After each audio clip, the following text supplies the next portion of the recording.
In front of me is Xiaomi 13 Lite, and today I would like to show you how you can manage apps permissions on this Xiaomi.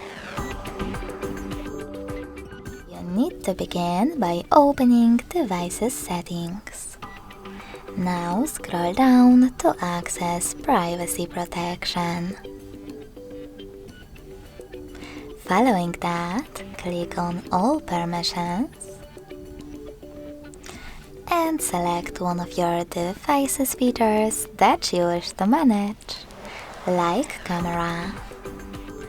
Now just click on one of your apps, I will go with Messages, and tap on the best option for you.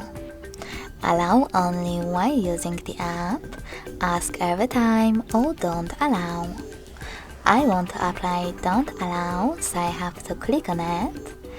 And in this case, choose don't allow anyway in the pop-up. Then click on the back button. So when I do that, as you can see, Messages no longer have access to my device's camera.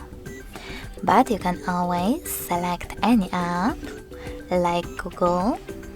Click on See All Google Permissions instead, and manage all of them only for this app from here. Thanks so much for watching. If you enjoyed this video, smash that like button, comment and subscribe. Bye!